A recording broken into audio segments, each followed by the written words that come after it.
Edgar Allan Poe, the haunted genius. It is midnight. A candle flickers and the wind rattles the shutters. And somewhere in the dark, a writer bends over his desk, pen scratching feverishly across paper, chasing shadows that will never let him rest.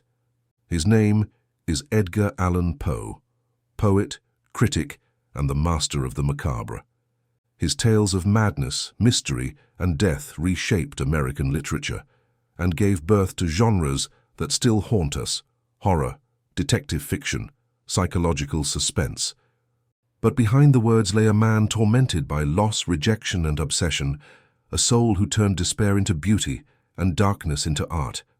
This is the story of Edgar Allan Poe, the haunted genius, the man who made the human mind his labyrinth and never found the way out.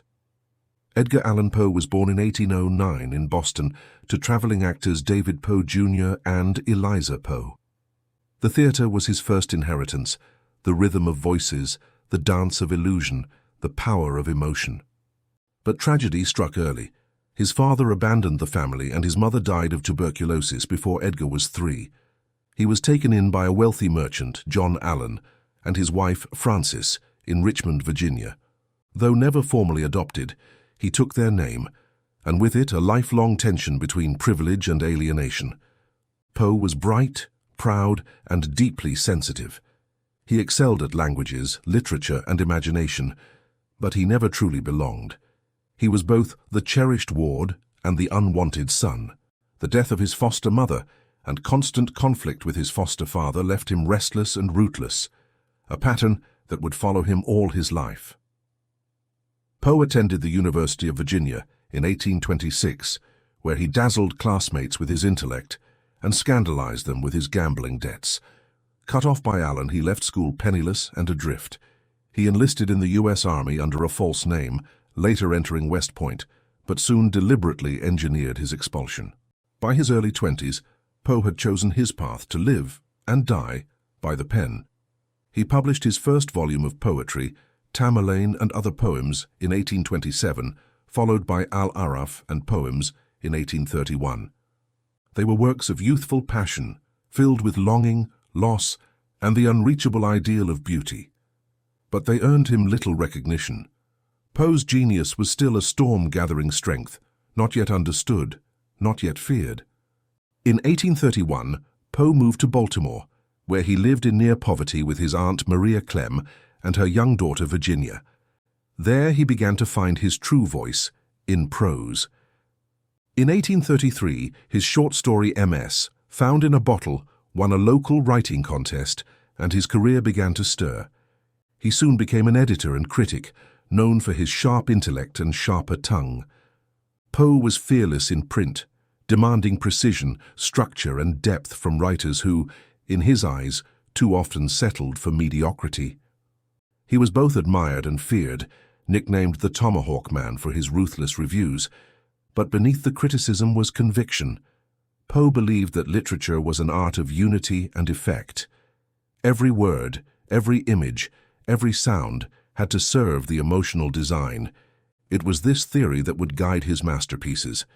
In 1836, at the age of 27, Poe married his 13-year-old cousin, Virginia Clem. Their bond was tender, innocent, and tragic. She became the fragile muse of his imagination, the embodiment of idealized love and inevitable loss. When Virginia fell ill with tuberculosis, Poe's world began to crumble. The disease that had taken his mother now consumed his wife. He watched her fade, powerless, turning his grief into art.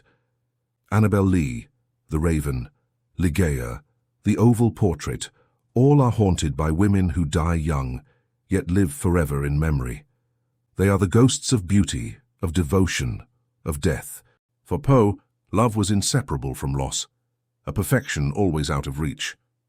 By the 1840s, Poe had found his full voice, and it was unlike anything America had heard before. With the fall of the House of Usher, The Telltale Heart, and The Mask of the Red Death, he built psychological cathedrals of fear, stories where madness whispers and beauty decays. He pioneered the modern short story, mastering its structure and intensity. He didn't simply write horror. He explored consciousness. He made terror philosophical, grief poetic, and guilt audible. His narrators confess, hallucinate, disintegrate, their minds becoming both stage and prison. In The Telltale Heart, a murderer insists on his sanity as his guilt betrays him. In Usher, decay and despair mirror each other in sound and stone. In The Masque of the Red Death, the inevitability of death becomes a dance, grotesque, beautiful, and final. Through it all, Poe found art in the abyss, beauty in the macabre, rhythm in the darkness. Yet Poe's genius was not confined to horror. He also gave birth to another form entirely, the detective story. In The Murders in the Rue Morgue, he introduced C. Auguste Dupin, a brilliant observer who solved crimes through logic and reason. Dupin would become the ancestor of Sherlock Holmes, Hercule Poirot, and countless others. Here too Poe revealed his dual nature, the poet and the analyst, the dreamer and the mathematician. He wrote, "The true genius shudders at incompleteness." For Poe, mystery was not just a plot, it was a philosophy. Every story, every emotion, every fear was a puzzle to be solved. In 1845, Poe published The Raven. It became an instant sensation, a dark symphony of rhythm, grief, and obsession.